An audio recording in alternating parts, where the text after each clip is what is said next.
اللہ کے سوا کسی اور کی اطاعت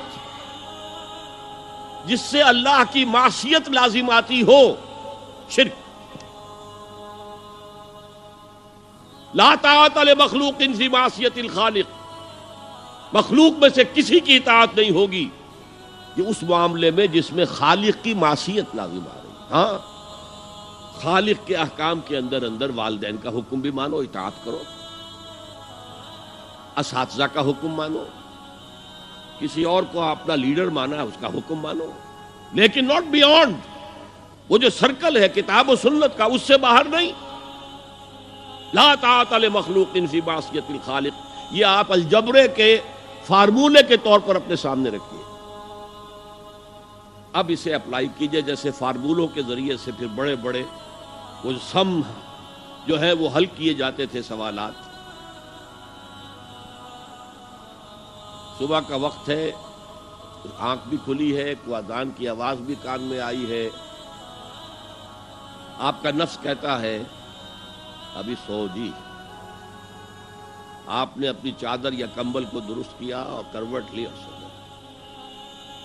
یہ کیا ہے؟ آپ نے کس کا حکم پیچھے پھینکا اور کس کا حکم مانا؟ اللہ کے حکم کو پیچھے پھینک دیا، نفس کے حکم کو آگے رکھا۔ یہ شرک، اس شرک کو جاننے والے بہت کم ہیں۔ مولانا روم نے خوب کہا تھا، نفس ماں ہم کم ترس فرعون نیست لیکن اورعون ایراعون نیست۔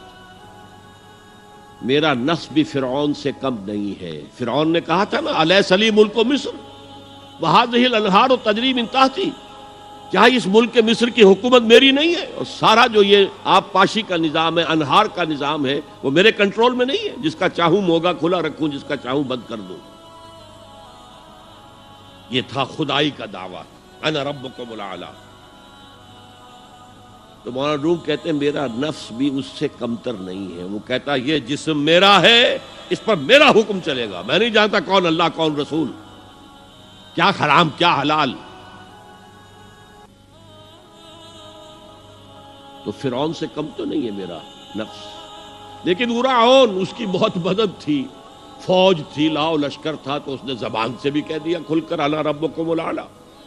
میں مسکین ہوں، غریب ہوں، میرے پاس کوئی طاقت نہیں ہے، میں زبان سے تو کچھ نہیں کہہ سکتا، اندر سے میرا نفس یہی کہتا۔ یہ نفس کی حکومت قرآن کہتا ہے، میں حیران ہوتا ہوں، دو جگہ یہ مضمون آیا ہے، ارأیت من اتخذ الہہ ہواہ افانت تکون علیہ وکیلا۔ اے نبی تم نے دیکھا اس شخص کو، اس کے حال پر غور کیا جس نے اپنی خواہش نفس کو اپنا الہ بنا لیا ہے۔ اللہ اکبر،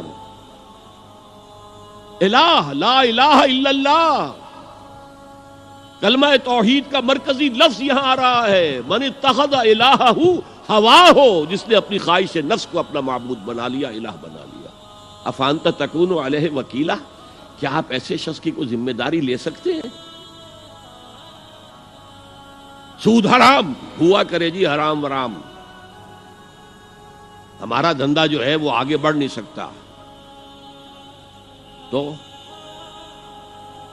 اللہ کے حکم کو پیچھے ڈالا، نفس کے تقاضے کو آگے رکھا۔ کون معبود ہے آپ کا؟ نام عبداللہ رکھیے، نام عبد الرحمن رکھیے، ہے عبد النفس، نفس کے بندے، نفس کے غلام۔ یہ میں نے یوں سمجھئے کہ جیسے میں نے ہجرت اور جہاد کی ڈیفینیشنز کی تھی۔ ہجرت کا بیس کیا ہے؟ پوچھا گیا ای الہجرت افضل یا رسول اللہ، اے اللہ کے رسول بتائیے سب سے اعلیٰ ہجرت کون سی ہے، افضل؟ فرمایا ان تہجر ما کرہ ربک، ہر اس چیز کو چھوڑ دو جو تمہارے رب کو پسند نہیں۔ آج رات ہی سے آپ ہجرت شروع کر سکتے ہیں۔ جائزہ لیجئے کیا کیا چیزیں میری زندگی میں خلاف شریعت ہے، جو اللہ کو ناپسند ہے، فیصلہ کیجئے کہ آج کے بعد نہیں ہوگی۔ ہجرت شروع ہو گئی، افضل الہجرہ، سب سے افضل ہجرت شروع ہو گئی۔ لیکن ٹاپ پر لے جائیے تو یہ ہجرت جب اللہ کے دین کو قائم کرنے کی جدوجہد اس مرحلے پر آ جائے کہ اب باطل کے ساتھ ٹکراؤ ہے اور اب چاہیے کہ ساری قوت ایک مرکز پر جمع ہو جائے، ہجرت فرض کر دی گئی، وہ ہجرت گھر بار چھوڑ کر، اہل و عیال کو چھوڑ کر، اور مکے کے بھیڑیوں کے رحم و کرم پر چھوڑ کر اپنے گھر والوں کو جو لوگ ہجرت کر کے آئے، حکم تھا۔ ہجرت مدینہ فرض تھی، ہجرت حبشہ فرض نہیں تھی، صرف اجازت تھی کہ جن سے سختیاں نہیں جھیلی جا رہی مزید وہ چلے جائیں۔ تو ہجرت کا یہ ابتدائی نقطہ، انتہا یہ جہاد، المجاہد من جاہد نفسہ، جہاد تو یہاں سے شروع ہو گیا، اپنے نفس کے خلاف جہاد کرنا۔ صبح نفس نے کہا ابھی سو جاؤ، آپ نے نفس کی بات کو رد کیا، اپنا کمبل اٹھا کے پھینکا، اٹھے، وضو کیا، نماز کے لیے آپ مسجد چل دیے، آپ نے جہاد کیا نفس کے خلاف۔ یہ افضل الجہاد ہے، اور سب سے چوٹی اوپر یہ ہے کہ جب وہ حق و باطل کی جنگ ہو تو جان ہتھیلی پر رکھ کر میدان میں حاضر ہو جاؤ۔ اکھیاں نہ ویکھیا نہیں اللہ، اکھیاں نہ ویکھیا نہیں اللہ، اساں تے سونا یار ویکھیا، اکھیاں نہ ویکھیا نہیں اللہ، اساں تے سونا یار ویکھیا، اکھیاں